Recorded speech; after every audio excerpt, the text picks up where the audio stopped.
falar do reino protista, ok? O primeiro reino com células eucariontes, ou seja, com núcleo definido. Essa galera aí agora já tem DNA e RNA. Então, vírus e bactérias procariontes. Então, eu só tenho DNA ou RNA.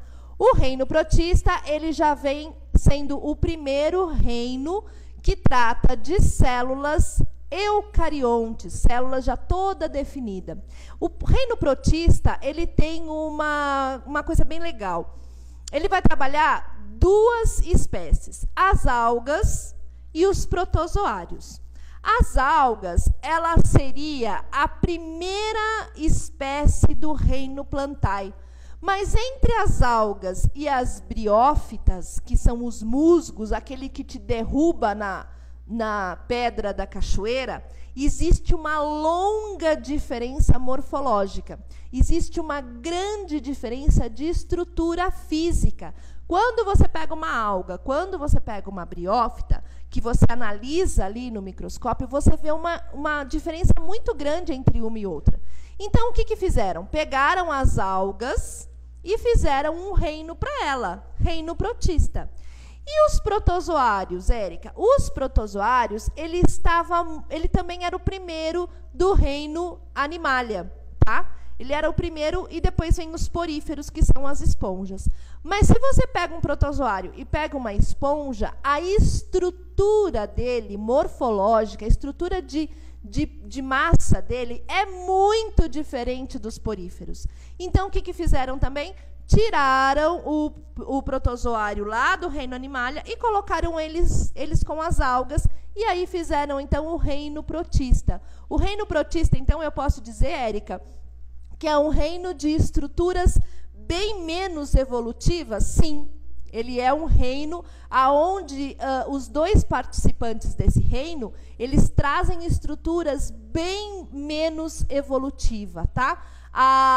Não é porque a célula dos protozoários é uma célula eucarionte que faz dele um ser muito evoluído, não.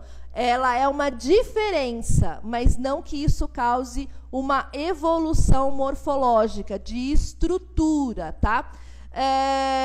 Eles não são tão primitivos. As bactérias são mais primitivas do que eles, tá? Por eles serem eucariontes, eles conseguem já ser um pouquinho mais evoluído que as bactérias. Quando você pegar a sopa primordial, lá quando estuda a evolução das espécies, você vai ver que a bactéria ela cai no meio da água, né? E aí ela acaba se transformando e fazendo, então, a função de ser mais primitivo. Beleza, pessoal? Muito bem. Então, Érica, o que difere os protozoários? O que vai fazer essa diferença? Os protozoários, pessoal, a única coisa que eu consigo fazer de diferença com eles é o meio de locomoção. Então, assim, você está lá no meio da sua prova, viu que está tratando de um animal que se difere pelo meio de locomoção, não tenha dúvida, é um protozoário, tá? Então, vamos entender um pouquinho de alga e um pouquinho de protozoário. Segue aí os meus slides para você entender. Então, esse daqui, ó, é tipos de locomoção. Nesse caso aqui, ó, nós estamos vendo uma ameba, a gente vai falar sobre ela, e eu quero que você perceba que a ameba, ela tem um processo de se esparramar dentro do protozoário. E é assim que ela se locomove. Sabe aquele brinquedo de criança entoameba, né? Amoeba, na verdade, aquela geleca, ela chama amoeba. Ela é criada em cima disso daqui, ó. Você coloca ela na mesa, ela esparrama. Sim, os protozoários são animais, por isso que eu posso dizer que eles fazem parte da evolução dos reinos animais, tá? E a evolução do reino protista é o modo de locomoção desses animais. Olha lá, aqui eu tenho uma forma de se movimentar, né? De se expandir aonde ela acaba fazendo até a fagocitose, o tipo de alimentação. Eu vou voltar aqui para você. Olha lá, opa, olha lá. A fagocitose, ou seja, o ato de englobar as partículas para a alimentação, é essa forma de você poder trazer para você, e aí você junta, né, esparrama o seu material e consegue englobar o que você quer fagocitar, o que você quer comer. Olha lá, que bacana esse modo de fazer fagocitose e esse modo de locomoção, tá? As bactérias também fazem esse tipo de fagocitose, tá? Ela engloba as partículas, beleza?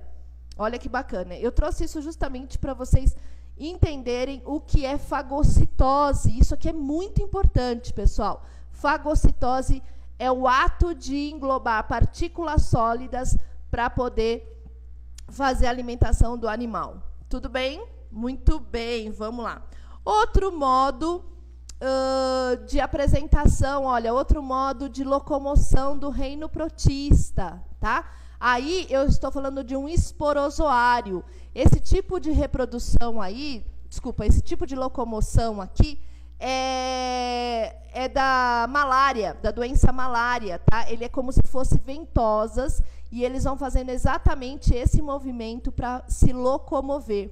Tudo bem? Essas doenças nós vamos falar todas, eu vou voltar tudo isso. Eu só quero que vocês entendam a animação para vocês, quando eu falar do meio de locomoção, você falar, ah, eu já vi isso, a Érica já mostrou isso daí no slide e fica mais ilustrativo para que você consiga entender. E temos também as algas, tá? Olha que bacana. Alga é aquilo que você está lá no mar, de repente você sente enroscando no seu pé, você dá grito achando que é o tubarão. Não é, são algas, tá? Que ficam lá soltas, porque eles fazem parte de fitoplâncton, né? Então fica solta lá e você enrosca o pé e grita achando que é um tubarão, sendo que a água está no seu tornozelo. Mas não, são algas, ok? Ela é aquela que também está em volta do sushi que você come aí da comida japonesa. E aí a gente vai entender um pouquinho sobre isso. Beleza? Olha, eu trouxe outra alga, uma alga marrom, tá? Para vocês verem a diferença. Um paramécio também é um protozoário, e eu quero que você perceba que ele é cheio de cílios, que é o modo de locomoção dele, é os cílios. Então, logicamente, né, pessoal, ele está ampliado, esse paramécio, esse protozoário. Ele dá muito em água de riacho, tá? Esses cílios é o que faz a parte de locomoção. Então, vamos lá. O que nós vamos ver nessa aula? Nós vamos saber os tipos de características dos protozoários, as algas, as classificações das algas, os protozoários em si. E aí eu trouxe um videozinho e classificar esses protozoários para que você mande mega bem no seu vestibular. Bom, o reino protista, ele vai englobar um grupo muito grande, tá? 40 mil espécies aí eu tenho. Então, quando tirou ele lá do reino Plantae e do reino Animalia, sabiam que ele era extremamente importante, já que ele tem 40 mil espécies. Bom, quem que está nesse reino, já falei para vocês, vou repetir. As algas, tá?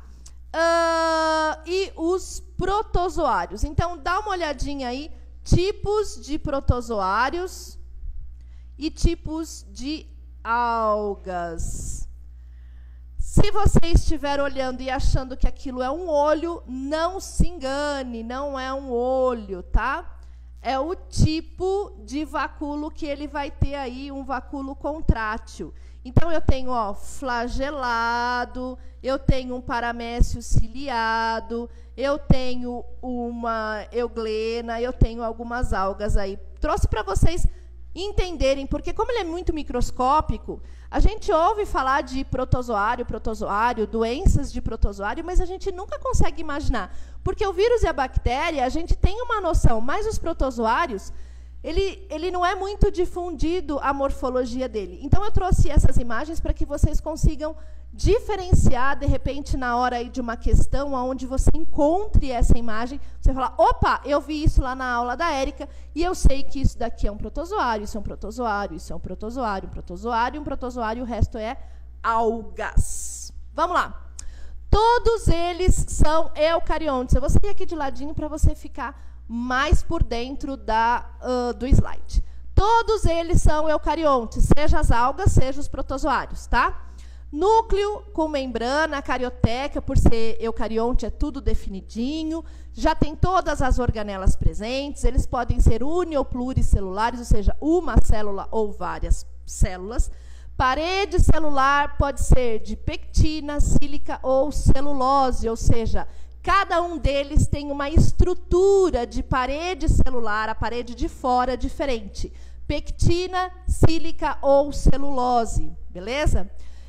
Os protozoários pluricelulares não formam tecidos verdadeiros, ou seja, ele não tem um tecido próprio, ok? Ele tem uma camada que reconstitui ele, mas não é um tecido verdadeiro, não é um tecido que a gente pode falar que é de uma estrutura verdadeira. Eles podem ser marinhos ou duscículos. Marca aí do lado, aí na sua apostila, que toda vez que você vê a palavra duscícula, você está falando sobre água doce, tá? Água marinha, né? Todo mundo sabe que é água salgada. Água duscícula é água doce, tá? Para que você entenda os termos da biologia. Gente, esses termos da biologia são muito importantes porque algumas universidades eles não trazem essas traduções. Então, você está lá numa questão super empolgado, lendo a questão, de repente aparece água duscícula. E você fala, eita, e agora? O que é água duscícula? Você vai lembrar que na aula da tia Érica, ela explicou que a água duscícula é água doce. Tá? A nutrição. Eles são heterótrofos, né, ou heterotróficos, autótrofos, que é no caso das algas, porque as algas foi tirada do reino plantae, nunca se esqueça disso. Um ser autótrofo, ele é eucarionte. Cuidado, vocês fazem muita confusão. Seres autótrofos e seres heterótrofos ou heterotróficos, tanto faz autotróficos ou autótrofos, heterótrofos ou heterotróficos, eles são seres eucariontes. Érica, eu não sei o que é autótrofo e heterótrofo. Calma que eu te explico. Autótrofo é aquele que faz o seu próprio alimento. Pega a luz solar, tá? E transforma a glicose no alimento dele mesmo. Ele não precisa de outro meio para se alimentar. Agora, nós, os protozoários, que são nós, os protozoários, os fungos, que somos seres heterótrofos, nós precisamos de outro meio de alimentação. Então, nós precisamos de planta, nós precisamos de vegetais, nós precisamos de carne, nós precisamos... Se você parar para olhar a sua alimentação, tudo o que você come, tudo é derivado de alguma coisa. Ai, Érica, mas eu bebo só água. Não, ninguém vive só de água, tá? Ai, Érica, mas eu só como Big Mac. Então, vamos lá, meu amor. O Big Mac é feito do quê? Pão. Pão é feito de trigo. Pip, acabou. A carne é feita de boi, de frango. O boi e o frango se alimenta do quê? De luz? Não, ele come capim, ele vai comer milho. Então, ele também se alimenta de uma outra fonte. Então, todo mundo que precisa de uma outra fonte de alimentação, heterotrófico. Quem não precisa, só depende da luz solar e fabrica dentro dele mesmo o alimento, que são as plantas, né? As plantas são heterotróficos. Se a alga veio do reino plantae, então as algas elas são heterotróficas e os protozoários, as algas são autótrofas e os protozoários são heterotróficos. Alguns são misotróficos, que são as euglênias, que elas acabam fazendo heterofágicos e autofágicos, tá? Ela acaba se mudando aí. Bom, você vai me perguntar, Érica, alguns são parasitas? Sim, alguns são parasitas, tá? São predadores, Érica? Eu não diria predador, tá? Mas ele acaba entrando, quando ele faz essa fagocitose, ele vai fazer a fagocitose para fazer a nutrição dele. Mas predar uma outra espécie, não. Ele vai ser parasita, sim, de uma outra espécie. Bom, olha lá, todos fotossintetizantes. Tá? As euglenas, que são mesotróficos, e mesotróficos eu acabei de falar, que são esses que diferem em autótrofos e heterotróficos. E o resto aqui, se é fotossintetizantes, todo mundo são autótrofos. Dinoflagenados, diatomáceas, algas douradas, algas verdes, pardas ou marrons ou vermelhas. Ok? Então, todos eles são fotossintetizantes, todos eles são autótrofos. A euglênia, que é mesotrófico, porque ela faz os dois tipos. Ela tem a função de ser autótrofo e tem a função de ser heterotrófico. Beleza? Vamos lá, pessoal. Olha que bonitinha. Olha que bonitinha. Eu estou falando de uma euglênia. Ela tem um flagelo, tá? Olha lá. Ela tem o flagelo, que é um meio de locomoção dela.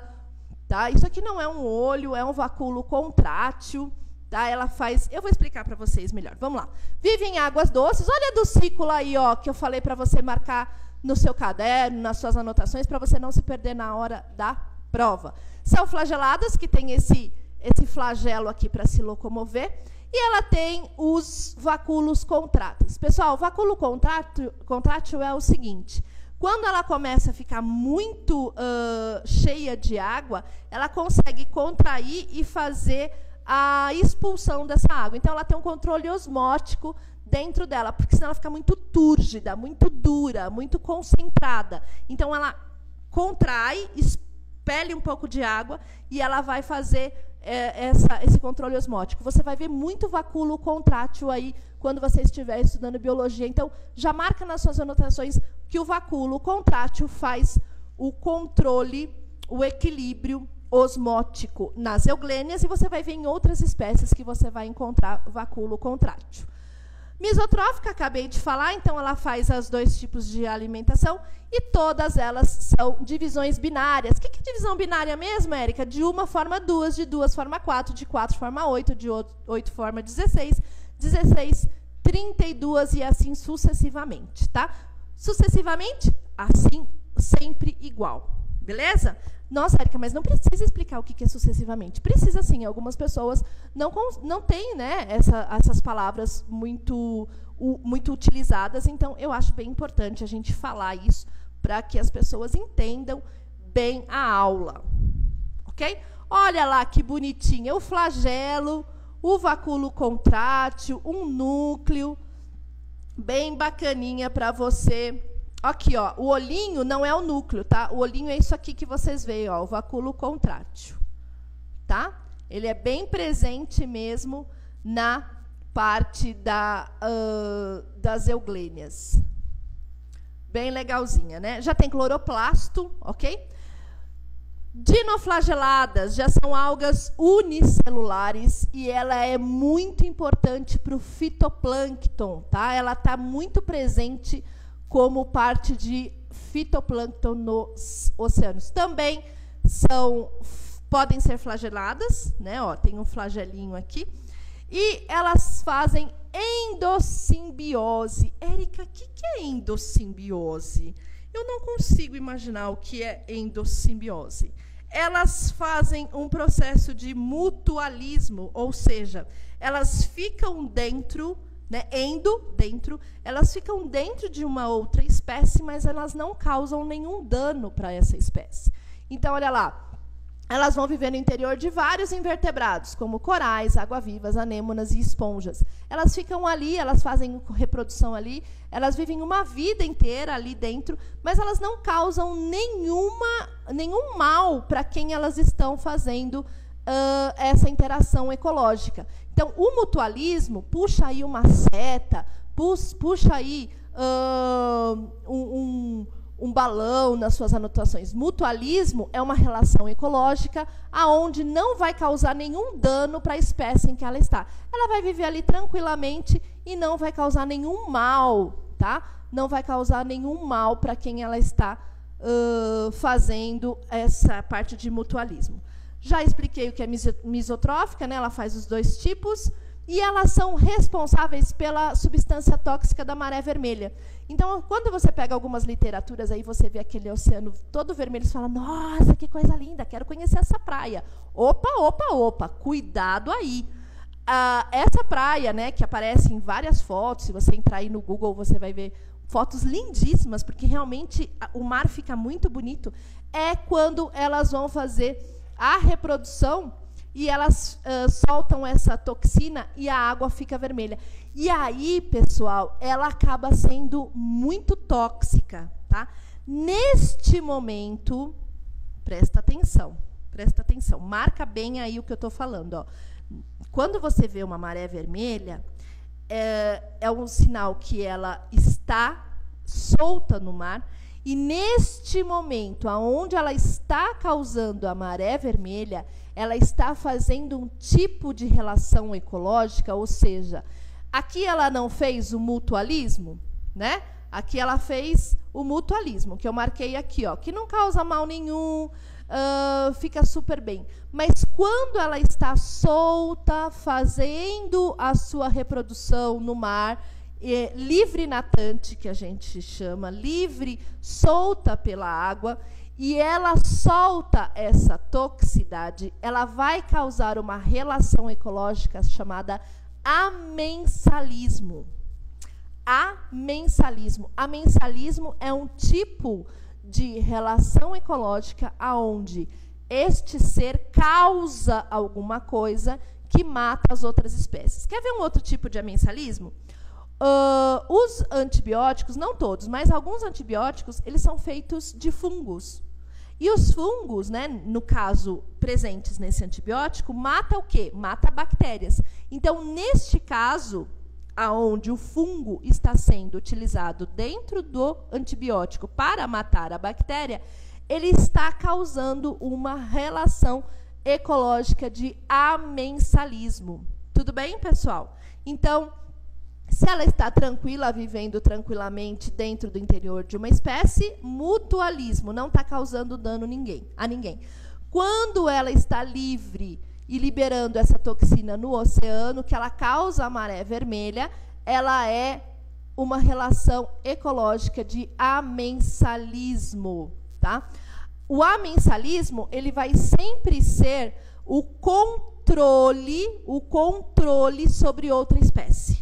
Porque a hora que ela solta essa toxina na água, ela controla, ela mata, né, muitas espécies, sem precisar fazer a predação. Ela não está predando para se alimentar ou para território, que é no caso da relação ecológica de predação. A relação ecológica de predação, ele vai brigar por território, por fêmea, por comida. Aí é tipo uma competição entre as espécies.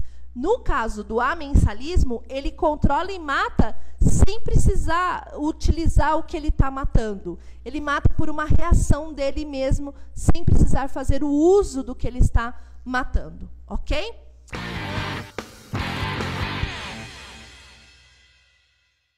Arte na Lata, martelinho de ouro. Somos uma oficina especializada em reparação automotiva, completa para te atender. Contamos com o serviço de martelinho de ouro e estética automotiva, restauração de rodas, mecânica completa, culinaria e pintura. Estamos na rua Carlos Gomes, 420, Vila Vitória 2, bem atrás do estádio do Primavera. Arte na Lata, a oficina que seu carro merece. Açaí Container, o melhor açaí de Indaiatuba. Venha provar açaí 100% natural. Cremes sem gordura, mais saudável, mais leve e mais gostoso. Estamos localizados na Avenida Engenheiro Fábio Roberto Barnabé, no número 3944. Telefone e WhatsApp 19 3312 2746. Faça o seu pedido para o delivery. Açaí Container, o melhor açaí de Indaiatuba. Mercado baratíssimo. Sua economia começa aqui. Produtos com até 50% de desconto. Venha aproveitar os preços baixos diariamente em nossa loja. Aceitamos os cartões de débito, crédito, Pix e dinheiro. Estamos localizados na Avenida Ario Barnabé 376, no Jardim Morada do Sol, Indaiatuba. WhatsApp 19999994550. Mercado Baratíssimo. Sua economia começa aqui.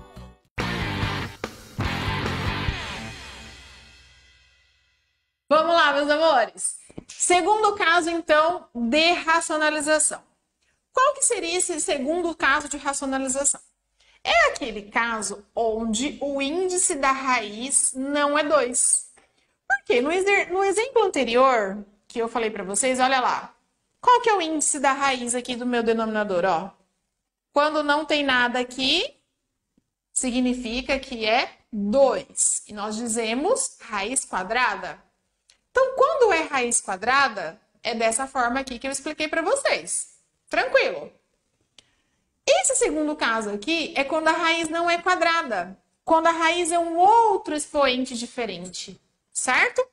Então, eu dei um exemplo aqui, olha só. Raiz cúbica.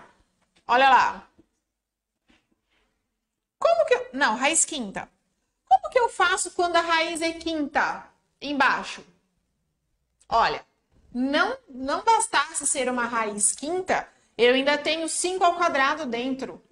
Como que eu faço, então, nesse caso? Quando a raiz é quinta e eu tenho outro número com expoente dentro da raiz. Como que eu faço?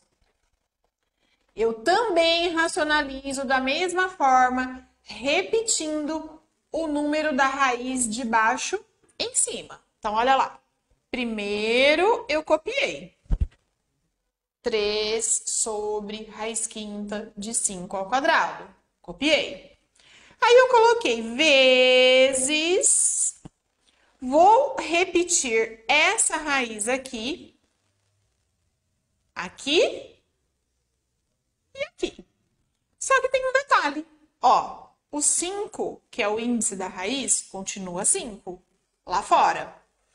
E dentro eu preciso utilizar uma outra regra, uma outra técnica, que é o quê?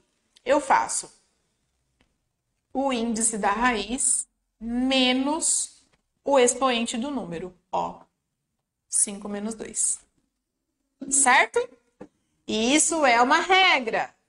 Essa é a técnica da racionalização com índice diferente de 2. Aqui, mesma coisa. Então, como que fica, na verdade? Ó, esse daqui é o número original. É a fração original, que é essa daqui. Repito de novo. Vezes raiz quinta de 5 ao cubo. De onde saiu esse 3? 5 menos 2. 3. E embaixo, mesma coisa. Raiz quinta de 5 ao cubo. Certo? E aí, como que eu resolvo agora? O de cima com o de cima, o de baixo com o de baixo. Então, como que vai ficar? 3 vezes raiz quinta de 125. Por que 125? Porque 5 ao cubo é 125. Embaixo, raiz quinta de 5 ao quadrado vezes raiz quinta de 5 ao quadrado, vai simplificar tudo e vai ficar o quê? 5. Então, eu vou explicar para vocês novamente esse exemplo, tá bom? Vamos lá. Eu tenho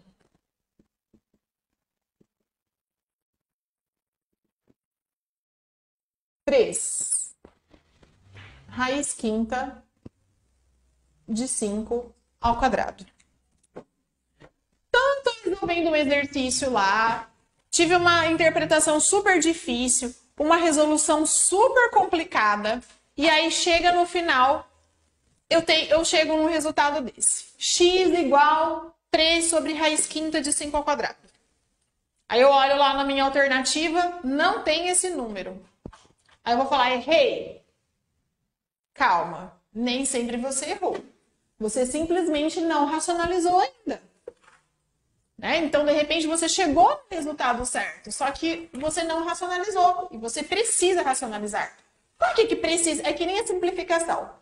Toda vez os alunos me perguntam, precisa simplificar? Precisa. Precisa racionalizar? Precisa. Toda vez tem que racionalizar? Sim, toda vez tem que racionalizar. Por quê? Porque não pode ficar raiz embaixo. Não podemos ter raiz no denominador. Por isso que nós temos que racionalizar. Então, aqui é uma técnica de racionalização diferente daquele primeiro exemplo que eu falei, ok? Então, como que é essa técnica de racionalização? Vamos lá. Eu vou manter isso daqui, que é o meu primeiro resultado, e vou pegar esse denominador e vou repetir ele aqui em cima e aqui embaixo. O mesmo denominador. Só que tem um porém. Como a minha raiz é quinta, não é raiz quadrada, é um índice diferente de 2, o que eu tenho que fazer? Eu tenho que fazer 5 menos 2. Então, vai ficar assim, ó. Raiz quinta de 5.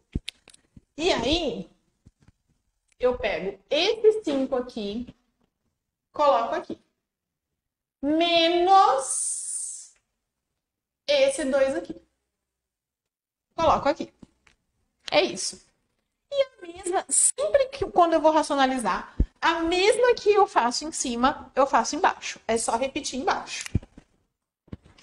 Então, aqui vai continuar. Raiz quinta de 5 elevado a 5 menos 2. A mesma coisa, em cima e embaixo. Feito isso, o que eu vou fazer? Vamos lá. Vamos lá.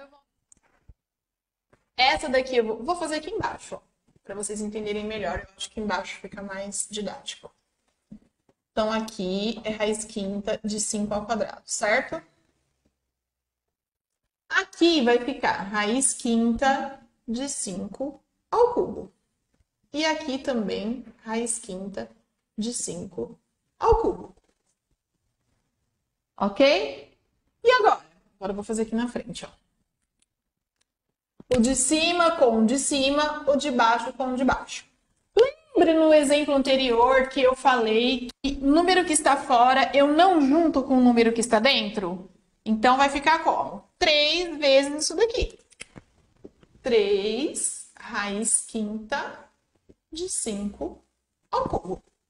Só juntei. Não posso misturar. Agora, aqui não.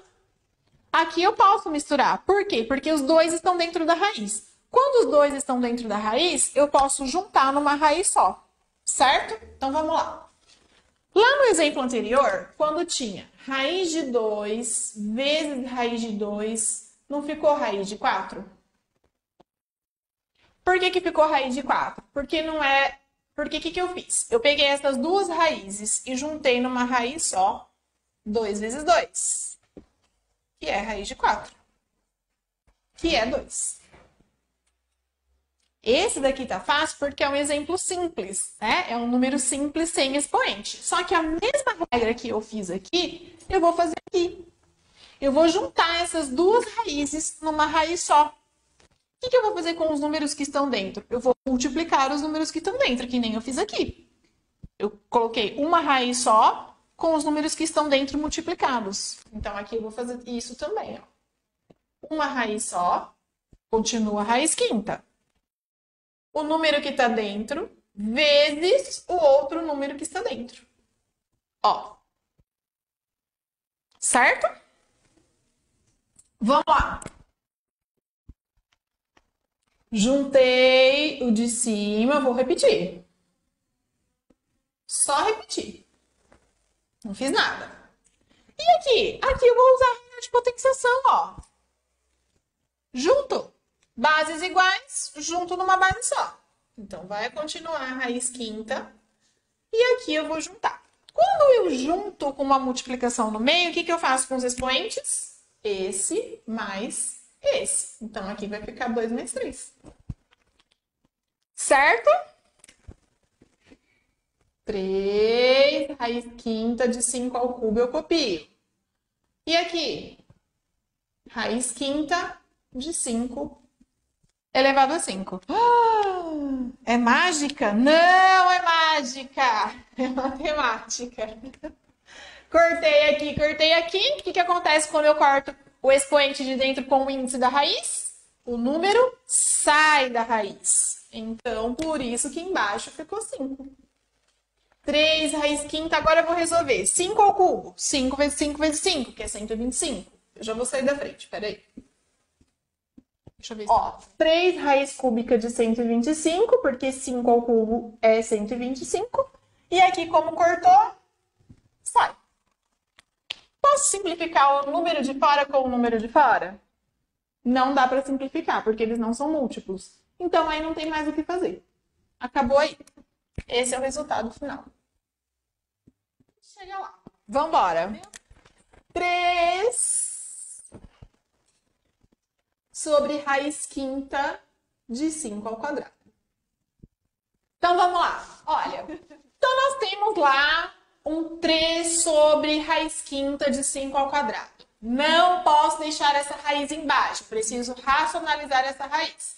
Então, como que eu faço para racionalizar essa raiz? Para tirar essa raiz de baixo? Vou pegar esse denominador, vou usar a técnica de racionalização, que é pegar o denominador e repetir ele aqui e aqui, certo? Então, eu vou repetir essa raiz quinta aqui e aqui. Vou repetir. Só que tem um problema. Quando eu tenho raiz com índice diferente de 2, eu tenho que fazer uma outra coisa. O que é essa outra coisa? Eu vou manter a base. E o expoente eu vou subtrair. Então, eu vou fazer esse expoente menos esse expoente. Então, vai ficar 5 menos 2. E aqui também. Porque tudo que eu faço nesse de cima, eu tenho que fazer nesse de baixo. Tem que ficar igualzinho. Manter o 5 é uma regra. Por quê? Porque a base tem que ser sempre a mesma. E o índice da raiz também tem que ser sempre o mesmo.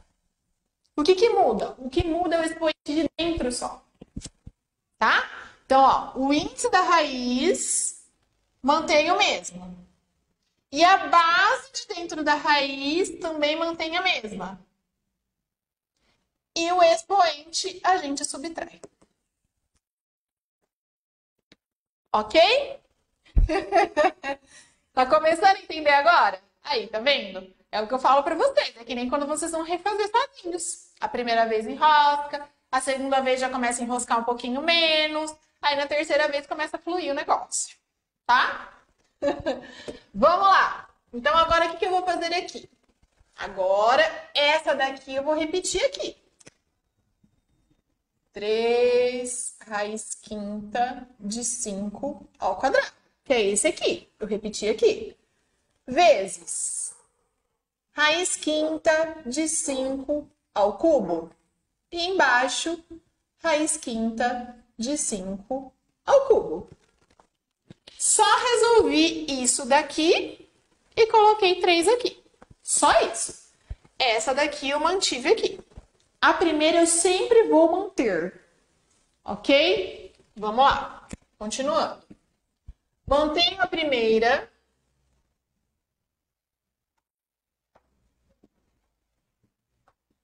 Mesma coisa. E agora? O que eu vou fazer? Eu vou juntar em cima. Ó. Vou fazer o de cima com o de cima e o de baixo com o de baixo. Quando eu faço de cima com o de cima, eu não posso juntar 3 vezes 5. Não posso fazer 3 vezes 5, porque o 3 está fora e o 5 está dentro. Então, eu preciso fazer o quê? Só juntar. 3 raiz quinta de 5 ao cubo. Só juntei. Não multipliquei ninguém. Agora, aqui não. Aqui eu posso multiplicar. Por que eu posso multiplicar? Porque são duas raízes. Então, o que está dentro com o que está dentro, eu posso. Então, eu vou manter uma raiz só. Raiz quinta. Continua sendo raiz quinta. Sempre. O índice da raiz não muda nunca. Ele continua sendo sempre o mesmo, até o final. E dentro? Eu vou juntar 5 ao quadrado vezes 5 ao cubo. Certo? Tá. Em cima eu vou repetir. 3 raiz quinta de 5 ao cubo. Embaixo, ó, regra de potenciação. Bases iguais junto numa base só. Então, a raiz quinta continua. E aqui vai ficar uma base só. E faz o que com os expoentes? Como está multiplicando, soma os expoentes. Mantenho a parte de cima sem mexer por enquanto.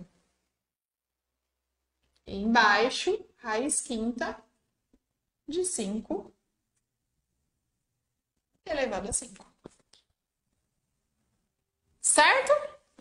Por que eu fiz tudo isso daqui? Por que eu fiz essa trabalheira toda? Isso. Justamente para chegar nisso daqui, ó. 5 elevado a 5.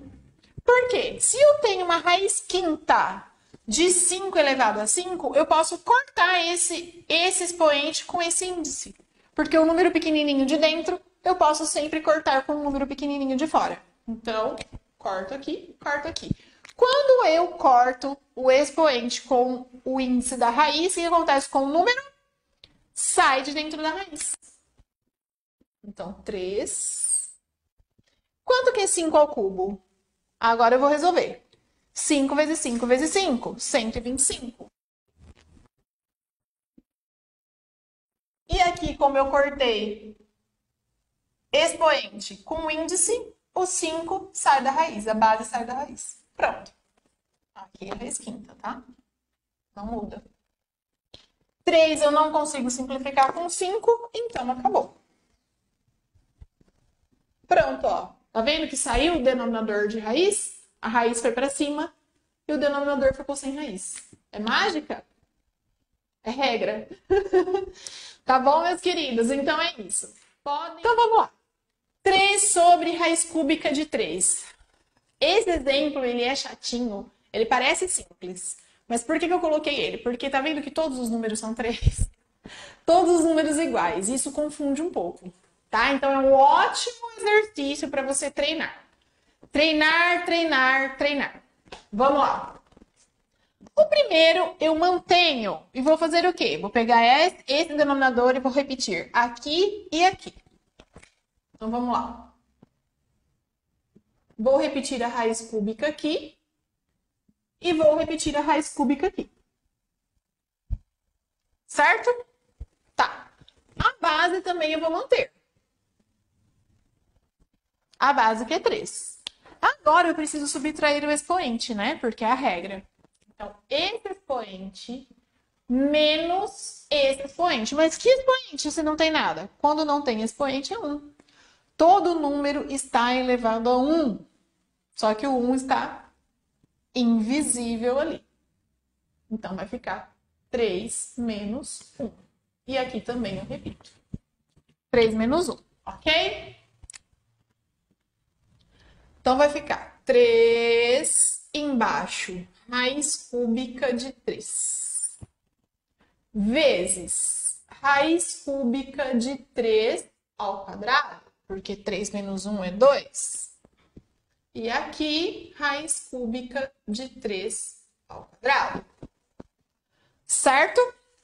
Bora. Agora eu junto. O de cima com o de cima, o de baixo com o de baixo. Juntando 3, raiz cúbica de 3 ao quadrado. Só juntei. Não multipliquei ninguém. Aqui eu vou multiplicar, porque os dois estão dentro. Então, eu vou manter uma raiz cúbica só. E vou pegar o primeiro vezes o segundo. Em cima, eu continuo mantendo. 3 raiz cúbica de 3 ao quadrado. E aqui? Aqui eu vou usar a regra da potenciação. Raiz cúbica continua. Vou juntar esses 3 em um só. E aqui vai ficar 1 mais 2, que é 1 daqui com 2 daqui. Tá multiplicando, mantém uma base só e soma os expoentes. Vou manter 3 ao quadrado é 9. E aqui? Raiz cúbica de 3 ao quadrado. Aliás, de 3 ao cubo. Ó, apareceu, ó. 13 e 3. Sempre vai aparecer. Se você desenvolveu certinho, sempre vai aparecer. Cortei, cortei. O 3 sai. Então, 3.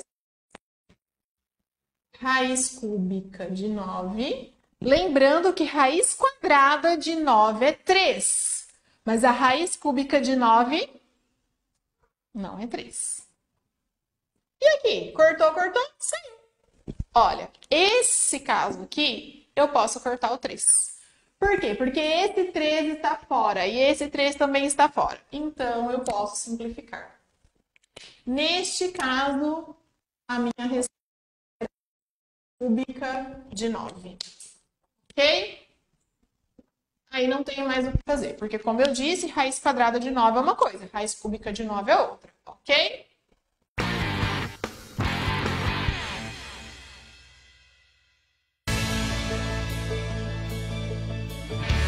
José Carlos Tonin Empreendimentos e Obras, Projetos e Construções. Fez os primeiros edifícios de Indaiatuba. Com mais de 5.000 obras já executadas, projeta e constrói desde edícula até grandes edifícios. José Carlos Tonin Empreendimentos e Obras. Há 50 anos realizando sonhos para Indaiatuba e região.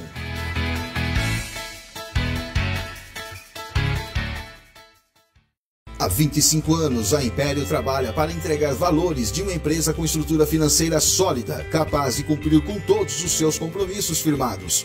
Valores para assumir funções que às vezes vão além dos preços acordados, com muita qualidade e credibilidade em tudo que faz.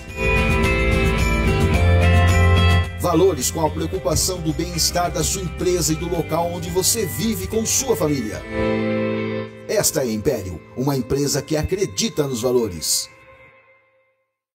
Aqui na piscina.com você encontra tudo para a sua piscina. Você pode encontrar produtos químicos para tratamento, acessórios para limpeza, além de assistência técnica de equipamentos e construção de projetos para a sua piscina. Estamos localizados na Avenida Engenheiro Fábio Roberto Barnabé, número 77, Vila Nossa Senhora Aparecida. Telefone 19 99 143 5079. Pensou em piscina? Pensou piscina.com. A Navarro Soluções tem mais de 28 opções de cursos profissionalizantes e cursos em company feitos sob medida para a sua empresa. E para quem já é formado, também temos cursos para a sua extensão universitária. Funcionários públicos de Indaiatuba ainda têm descontos de 10% nos cursos. Ligue agora ou envie uma mensagem para 19 98148 8610 e obtenha todas as informações para o seu crescimento pessoal e profissional. Navarro Soluções, paixão por excelência em educação e formação.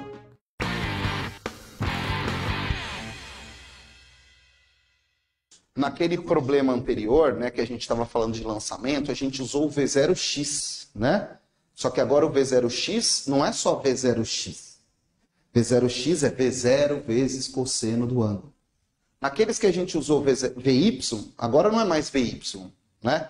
É V0 vezes o seno do ângulo. Então um vai usar cosseno, o outro vai usar seno. Vou deixar escrito aqui o que a gente vai usar. Ó. V0y, V0 vezes o seno do ângulo. O ângulo pode ser alfa, beta, gama, sei lá, qualquer ângulo. Você só coloca lá. V0x é igual a V0 vezes o cosseno de alfa. Beleza? Então, essas duas equações aí a gente vai utilizar para tudo. Tá? Então, vamos calcular o tempo que demora para subir. O que vocês têm que saber? Primeiro, é muito legal isso. Ó. O tempo que demora para subir é o mesmo tempo que demora para descer. Tá? Na subida, ele é freado pela aceleração da gravidade. Na descida, ele é acelerado pela aceleração da gravidade. Então, tudo que a gravidade freia para subir, ela acelera para descer. Então, o tempo é o mesmo. A gente não fica calculando o tempo de descida, o tempo de subida. A gente calcula um só, porque é o mesmo. Tá? Então, eu vou escrever aqui, ó, muito importante. Ó, tempo de subida é igual ao tempo de descida, tá? Então, isso é uma coisa básica aqui para a gente começar. O tempo de subida é igual ao tempo de descida. Quanto tempo ele permanece no ar? O ar, o que a gente sabe? Ele sobe e depois ele desce. Então, até chegar à altura máxima, ele está subindo. Da altura máxima até chegar no chão, ele está descendo. Tá? Então, o tempo que ele está no ar é o tempo de subida mais o tempo de descida. O tempo de subida mais o tempo de descida a gente chama de tempo de voo. Tá? É quanto tempo o corpo está no ar. Se eu tenho um exercício e falar, a partícula ficou no ar 4 segundos, você sabe que ela subiu 2 segundos e ela desceu 2 segundos. Não tem como ela subir 1 segundo e descer 3 e aí dá 4 no total. Tá? São sempre iguais esses tempos. Então, uma coisa que a gente vai utilizar bastante aqui, ó, é o tempo de voo. O tempo de voo é o tempo de subida mais o tempo de descida. Isso que é o tempo de voo. Quanto tempo ele fica no ar. Como o tempo de subida e o tempo de descida são idênticos, a gente pode dizer também que o tempo de voo é igual a 2 vezes o tempo de subida. Tá? Ou o tempo de voo é 2 vezes o tempo de descida. Tanto faz. Só que eu coloquei subida porque é isso que a gente vai calcular. A gente vai calcular o tempo que demorou para subir, para chegar na altura máxima. Quando a gente fala tempo de subida, você tem que automaticamente colocar na sua cabeça assim, ó, altura máxima. Senão, a gente tem que mudar algumas coisas e aí fica muito particular para cada problema, tá? Aí a gente calcula o tempo para chegar até uma determinada altura. Mas beleza, vamos lá. Para calcular o tempo de subida e para calcular o tempo de voo, né, a gente precisa do tempo de subida para achar o tempo de voo. Não vai ter uma fórmula mágica que você vai calcular o tempo de voo. Tá? O tempo de voo vai ser 2 vezes o tempo de subida, ou a soma dos 2 tempos, de subir e descer. Para calcular esse tempo de subida, então, o que a gente tem que pensar? Ó, eu vou fazer um desenho aqui para a gente poder trabalhar e desenvolvendo isso, tá? Pensa, então, que o chão está aqui. Aí eu vou quebrar esse movimento só até aqui, ó. Tá? Só até aqui. Então, ele vai ficar assim, ó. Ele sai daqui e vai até a altura máxima, tá? Até o H máximo. Beleza. Agora, gente, que a gente já decompôs a velocidade, a gente não usa mais V0. A gente usa V0y e V0x, tá? Legal. A subida tá na horizontal ou a subida tá na vertical? É isso que a gente tem que começar a pensar. Bom, a subida está na vertical. Se está na vertical, qual velocidade a gente tem que usar? A velocidade vertical, beleza? Então vamos pensar aqui, ó, que esta partícula saiu daqui com uma velocidade inicial y, tá? Então a gente decompôs isso em 2 pedaços, y e x, e a gente está usando agora o y, por quê? Porque a gente quer ver a subida dele. Beleza? Aí vem minha pergunta. Qual é a velocidade dele vertical lá no ponto mais alto? Aqui, ó. Quando ele chega aqui, qual é a sua velocidade vertical? Essa é a minha pergunta. Quanto que é isso? 0. Top. É isso mesmo. Então, a velocidade lá no ponto mais alto é 0. Então, durante a subida, nós sabemos que a velocidade y é 0. Pô, então ele sai com uma velocidade inicial e chega lá em cima com velocidade 0. Legal. O que faz ele frear? Ele saiu com uma velocidade aqui. Por que ele parou aqui? Algo fez ele parar. Algo fez ele frear. Quem que fez ele frear? Qual a aceleração que atua aí? Gravidade. Perfeito. Isso mesmo. E ela é positiva ou negativa nessa situação? Dúvida. Positiva ou negativa? Então ela é negativa. Perfeito. Então a gente vai usar aqui, ó, menos G, tá? Por quê? Olha aqui, velocidade para cima, gravidade para baixo. Então vamos calcular o tempo de subida usando qual equação? Ó, a gente quer o tempo e tem duas velocidades. Qual equação você vai usar se a gente quer o tempo e tem duas velocidades? Você lembra daquelas equações? Qual que a gente pode pensar? Que tem velocidade e tempo. Velocidade e tempo, velocidade e tempo. Vai caraminholando aí na sua cabeça. Qual a equação que tem velocidade e tempo? VVatt. Tá? Vou escrever aqui. Só que eu já vou escrevendo ele da forma y, tá? Então tá tudo na vertical, tudo que for vertical é y. Então o VVatt fica assim, ó. Vy é igual V0y mais G mais A vezes T, eu vou colocar aqui, tá? E aí a gente adapta para o movimento, tá? Então vai ficar, ó, mais A vezes T.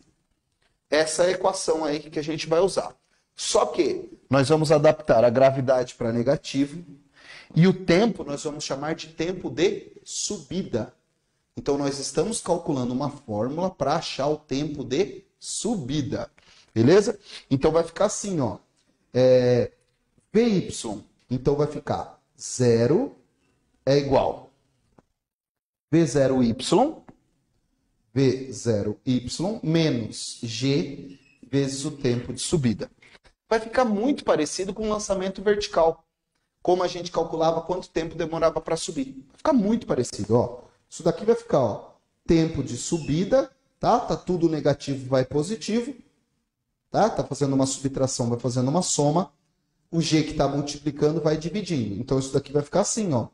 V0y sobre G. É assim que a gente calcula o tempo de subida. Só tem um mísero detalhe final. V0y vale o quê? Ó, vai subindo minha mão aqui, ó. Ó. Vale V0 seno de θ. Então, para calcular o tempo de subida, V0 vezes o seno do ângulo dividido pela gravidade. Então é assim que a gente vai calcular o tempo de subida, tá? V0 vezes o seno do ângulo dividido pela gravidade. E para calcular o tempo de voo, é só multiplicar isso por 2. Tá? Se a gente multiplicar isso por 2, a gente acha o tempo de voo. Então isso daqui é para achar o tempo de subida. Ah, importante a gente colocar aqui. Tempo de subida. E eu vou colocar aqui do lado, ó, o tempo de voo. Tempo de voo. Vou fazer de outra cor para poder destacar aqui. Lembra que a gente viu que o tempo de voo, ó, é igual a 2 vezes o tempo de subida? Então o tempo de voo é 2 vezes isso, tá? Então você pode escrever aqui, ó, essa é uma equação importante para você colocar aí nas suas coisas, tá? E tempo de voo é igual a 2 vezes V0 seno de alfa sobre G, tá? Então, tempo de voo é 2 vezes isso daqui. Então vai ficar 2 vezes V0 seno de alfa sobre G. É com o tempo de voo que a gente calcula o alcance que chegou. Tá? É importante a gente saber que com o tempo de voo a gente consegue calcular o alcance. Basicamente, nos problemas de lançamento oblíquo, o que o problema te dá? Essa velocidade. A partir dessa velocidade, e te dá o ângulo, né?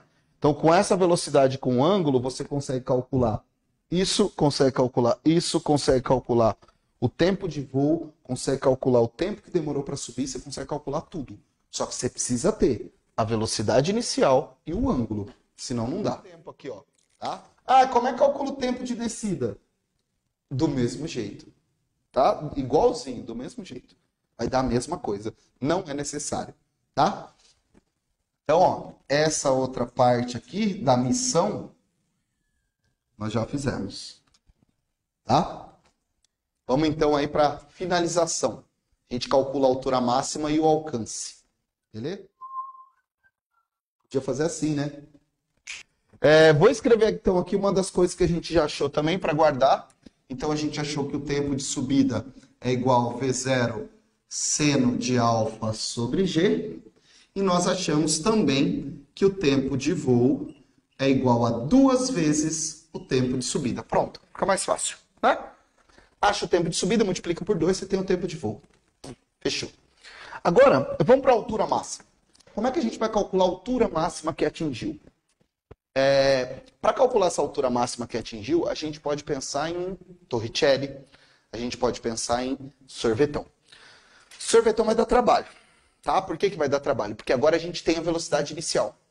E aí vai ficar h igual v0y vezes o tempo de subida menos g, tempo de subida ao quadrado sobre 2. Tá? É muito comum, como a gente já tem a velocidade, a gente faz Torricelli para calcular essa altura. Tá? A altura máxima atingida. Então vamos pensar aqui, vou fazer o desenho de novo, tá? Uma dica que eu dou para física, você vai estudar física. Sempre faça desenhos, por mais que sejam esdrúxulos, horrorosos, que só você entenda, não tem problema. A ideia do desenho é esse, que você consiga entender. A gente até brinca, né? Você quer que eu explique ou quer que eu desenhe? Né? Por quê? Porque o desenho faz parte. Quando a gente mesmo está desenhando, o seu cérebro já está pensando no problema antes. Então você já desenhando, você já está estudando o que você vai fazer. Tá? Não é para copiar o desenho do outro que fez o desenho, é para você fazer o seu. Então, eu vou fazer ali, ó, a altura máxima. Então, o objeto vai sair daqui e vai chegar lá num ponto. Nesse ponto, a altura é máxima. Tá? Vocês já me falaram, então nem vou perguntar de novo, qual é a velocidade y lá no ponto mais alto. A velocidade é 0. E aí, a gente sabe que tem uma velocidade inicial, senão o corpo não sai do chão aqui, que é o v0y. Para calcular a altura, então, vamos pensar na equação de Torricelli, né? O vovô. Então, ó, v ao quadrado é igual a v0 ao quadrado mais 2 vezes a vezes ΔS. Vamos adaptar essa equação? Vamos adaptar para quê? Vamos adaptar para o lançamento. Vamos colocar y em quem é y, 0 onde é 0, menos g onde é a e h onde é ΔS. Vamos fazer todas as alterações aqui possíveis. Então, ó, v y ficaria assim, né? v ao quadrado y é igual a v0y ao quadrado mais não, né?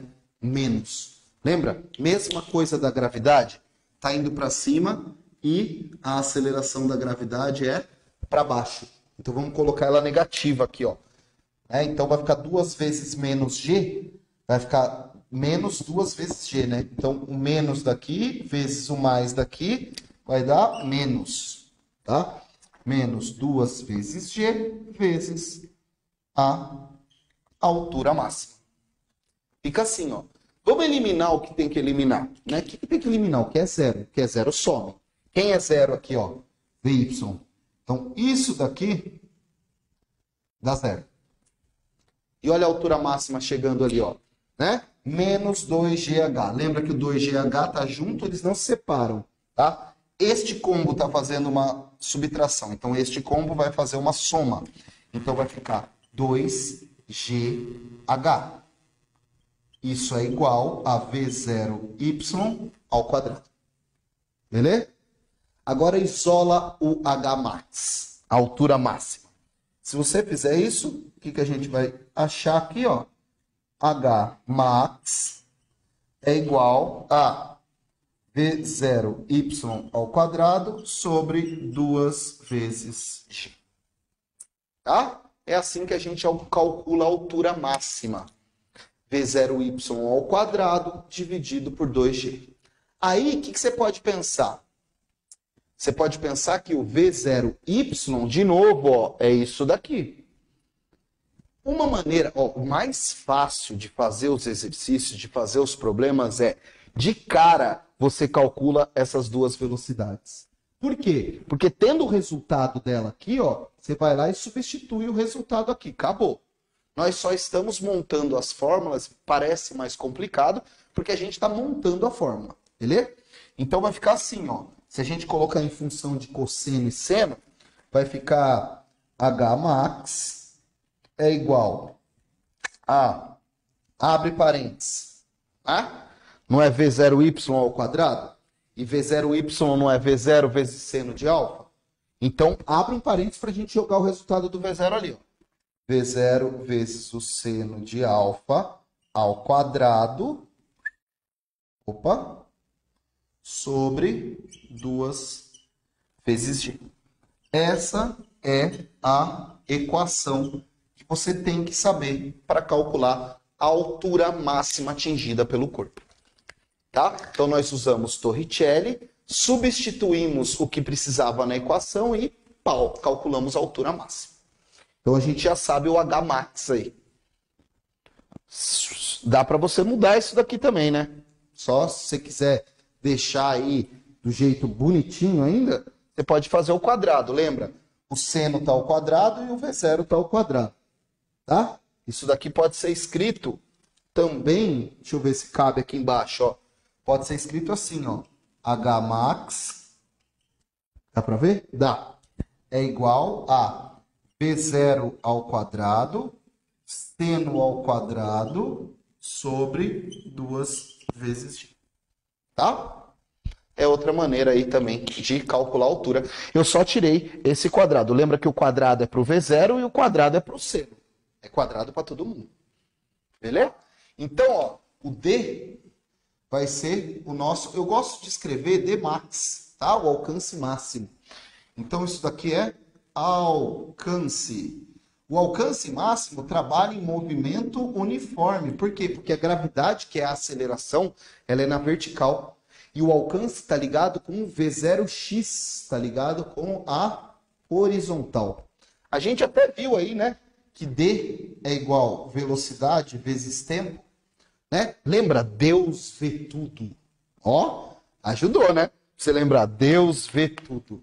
Se você é uma pessoa assim meio ruim, é o diabo vê também. Tem que ficar esperto, tá? Ah, essa fórmula aqui serve para os dois. Tá? Deus vê tudo e o diabo vê também. Então você não faz coisa errada para você ver, não.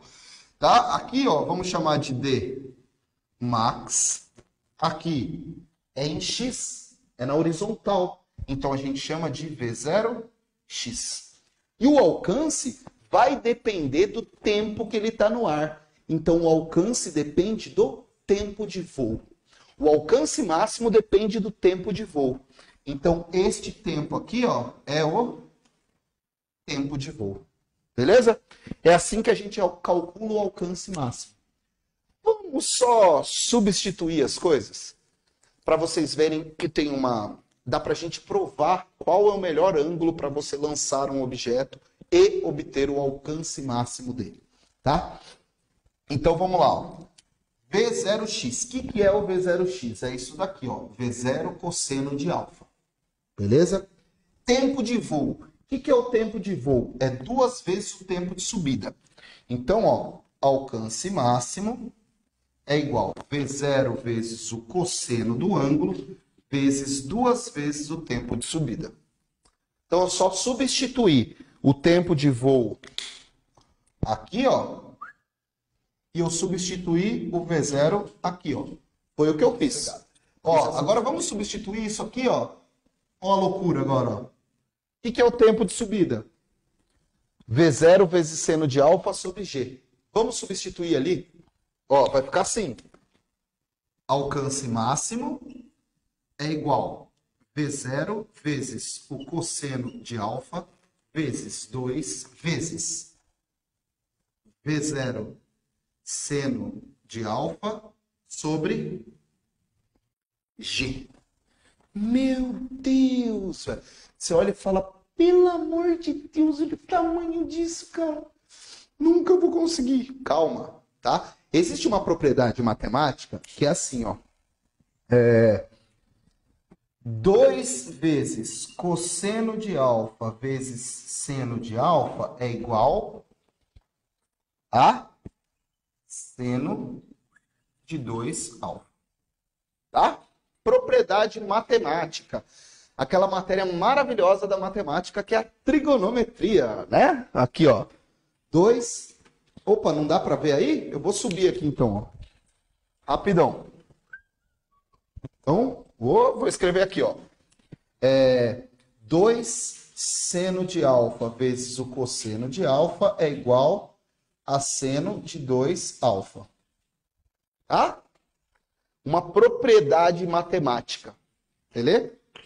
Então, ó, olha o que você tem aqui, ó. Eu vou circular para você ver, ó. Aqui, 2, cosseno e seno, tudo multiplicando. Então, 2 vezes cosseno vezes seno, o que dá? Seno de 2 alfa. Beleza? Então, a gente pode mudar isso daqui e V0 vezes V0 é V0 ao quadrado.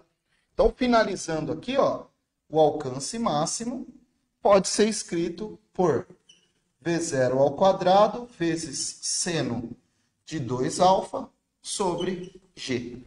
Essa é a fórmula para o alcance. Beleza? E a pergunta 1, antes de acabar. Qual é o maior valor possível para o seno? Qual é o valor máximo? Seno, cosseno, qual é o valor máximo que a gente consegue? Existe seno valendo 2? Existe o seno de algum ângulo que dá 2? Que dá 1,5? Que dá 5? Lembra do círculo trigonométrico? O círculo trigonométrico trabalha aqui assim, ó. Aqui a gente tem 1. E aqui pode ser 0 também, né? Depende do que a gente está falando. O máximo valor que a gente tem para seno e cosseno, gente, é 1. Nunca passa disso. Pesquisa na internet, círculo trigonométrico. Porque daí o que ele mostra para cá? Ó? Tudo que está deitado aqui, ó, é cosseno, tá? Aí você tem cosseno de 0 vale 1. Cosseno de 90 vale 0. Cosseno de 180 vale menos 1. Tá? São os valores máximos para cosseno. O maior valor do cosseno é 1. Quando? Quando o cosseno é 0. Quando o ângulo é 0, o cosseno dá 1. Quando o ângulo é o contrário do 0 lá no círculo trigonométrico, 180 graus, ou 2π, ou desculpa, ou π, quando o cosseno é de 180, ele vale menos 1. Então, o valor mínimo do cosseno é menos 1, máximo do cosseno é 1. O seno a mesma coisa, só que o seno é em pé. Né? Então, 90 graus, você está aqui em cima. Ó. O maior valor do seno é quando é 90 graus, que ele vale 1. E o menor valor do seno é quando é o oposto aqui, ó, 270 graus. Ele vale menos 1. Beleza? Então, ó, o maior valor possível para o seno é 1. Se a gente pensar nos alcances, ó, se eu lançar um objeto com 30 graus, então ele vai fazer assim, ó. Se eu lançar um objeto a 45 graus, ele vai fazer assim, ó. Se eu lançar um objeto a 60 graus, ele vai fazer assim, ó. Então, ó, a primeira aqui, ó, aqui 30 graus. Em azul aqui, ó, 45 graus. Em vermelho aqui, ó, 60 graus. Imagina que eu estou lançando aqui. O maior alcance possível é dado quando o ângulo é de 45 graus. Tá? Se você lançar um objeto com ângulo de 60 graus e se você lançar um objeto com ângulo de 30 graus, o alcance é idêntico. Cai no mesmo lugar. Isso que é maluco. Tá? Se você lançar a 45 graus, cai mais longe possível. Por que cai mais longe possível? Olha nessa fórmula aqui, ó. O alcance depende do valor do seno. Quando que isso vai dar o maior valor? Quando o seno der o maior valor. Qual é o maior valor que existe para o seno? 1. Se o ângulo for, se o alfa for 45, nessa fórmula ia ficar seno de 2 vezes 45. 2 vezes 45 dá 90. Então ficaria seno de 90 graus. 45 graus, você tem o alcance máximo. Quando a gente vai lançar foguetinho, a gente trabalha para que a base, né, de lançamento fique a 45 graus da horizontal, para que o meu foguete chegue o mais longe possível. Se você aumenta isso e deixa em 60, ele cai no mesmo lugar se você deixar em 30. Se você jogar aqui, você vai ver que o valor é o mesmo. A gravidade não muda e a velocidade inicial de lançamento também não muda. Tá?